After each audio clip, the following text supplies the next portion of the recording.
In June 2025, the usually verdant and mountainous province of Guizhou in southwestern China found itself at the center of an environmental and humanitarian crisis.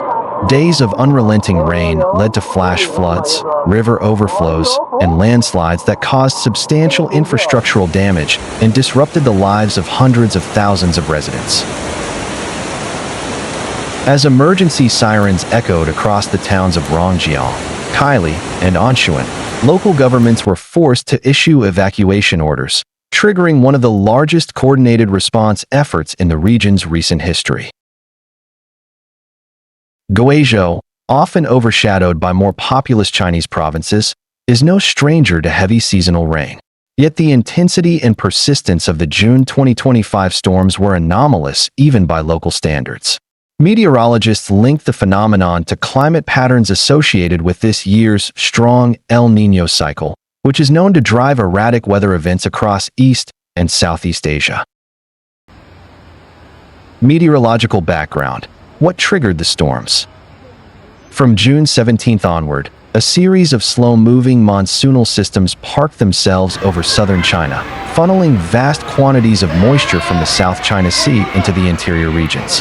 Daily rainfall exceeded 300 millimeters, 11.8 inches, in some areas of Guizhou, a staggering deluge compared to the province's monthly average of just over 160 millimeters. The situation worsened due to the orographic effects of Guizhou's mountainous terrain. As moist air was forced upward by the topography, it cooled and condensed rapidly, intensifying precipitation. This orographic lifting caused isolated thunderstorms to remain nearly stationary, dumping excessive amounts of rain in localized regions. Hydrological crisis. Rivers turn into tidal forces. Three major rivers in the province, the Pingyong, Guizhou, and Duliu, surged past their 30-year flood thresholds. In Rongjiang County, river water overtopped levees and poured into residential neighborhoods, sweeping away vehicles, uprooting trees, and turning streets into raging torrents. Entire swaths of agricultural land were left submerged, endangering both food supply chains and economic livelihoods. Hydrologists monitoring the region noted a dramatic shift in sediment composition and water acidity, particularly downstream from erosion-prone hillsides. The ecological impact of this flood event will take months, if not years, to fully assess. Infrastructure collapse. The fall of G76 Shandong Expressway. On June 24th, disaster struck when a segment of the G76 Shandong Expressway collapsed due to a landslide beneath one of its elevated sections. The expressway is a key artery connecting Guizhou to neighboring Guangxi and Chongqing. A cargo truck, caught mere moments before the collapse, came to a harrowing halt on the fractured edge. The driver, fortunately, was rescued unharmed by first responders using ropes and a crane hoist. This incident served as a jarring reminder of the vulnerability of China's expanding highway network in the face of extreme weather. Engineers later discovered that the landslide had been initiated by waterlogged subsurface soils compounded by poor drainage systems. Government response. Mobilization at all levels. Chinese authorities declared a Level 3 emergency, prompting the deployment of over 400 personnel from the People's Armed Police and local fire brigades. Evacuation centers were swiftly established in schools, gyms, and community halls across the affected counties. Supplies of bottled water, instant noodles, blankets, and sanitary kits were dispatched via military helicopters and armored vehicles to remote towns cut off by landslides. Premier Zhao Lijun issued a statement expressing solidarity with the victims and emphasizing the government's commitment to long-term climate adaptation measures. Provincial governors were directed to prioritize infrastructure audits and invest in early warning systems. Humanitarian impact. A population uprooted. As of June 25th, more than 82,000 residents had been displaced. Temporary shelters swelled in population, especially in Kaili and Diyun, where gymnasiums became makeshift dormitories. Volunteers, NGOs, and Red Cross workers worked around the clock to supply food and emotional support to the most vulnerable, particularly the elderly, young children, and those with disabilities. Tragically, the floods also resulted in several deaths, although official counts were still being confirmed.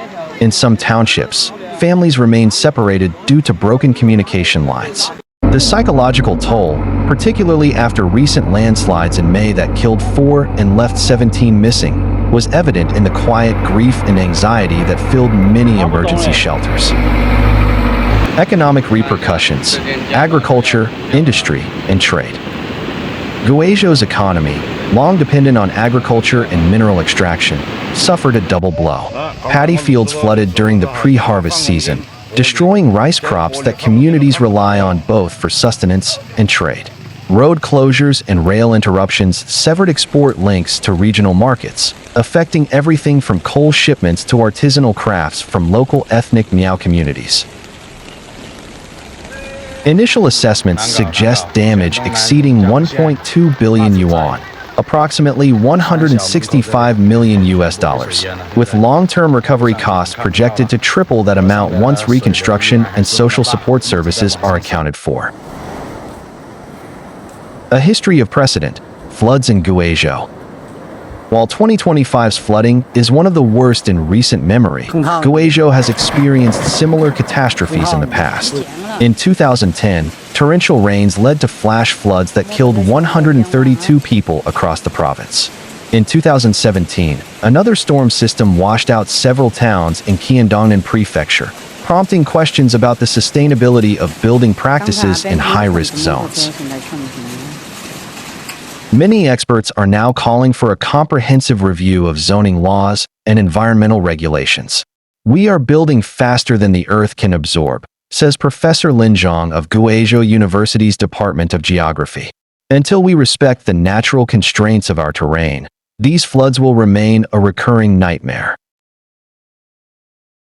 Voices from the ground, stories of strength and survival. Among the harrowing footage circulating on social media was that of 72-year-old Ms. Wu, who clung to a banana tree for over 6 hours after her home was swept away near Kaili. "I watched the walls fall apart like paper," she said tearfully in a recorded interview with local media. "But then I saw a rescue boat. I knew I had a second chance." Similar stories of resilience abounded. School children helped elderly neighbors reach high ground. A Buddhist temple opened its gates as a food distribution center. Teens from a nearby university formed volunteer groups to clear mud from roadways. Looking forward, what this means for China and the world. Climate scientists warn that Guizhou's tragedy may be a foretaste of environmental volatility to come. As global temperatures rise and weather systems become more erratic, monsoon-influenced regions like southern China will face increased risk of flooding, droughts, and soil erosion. This crisis underscores the importance of integrating meteorological forecasting, urban planning, and community education. Guizhou's experience has the potential to serve as both a cautionary tale and a blueprint for recovery in a warming world.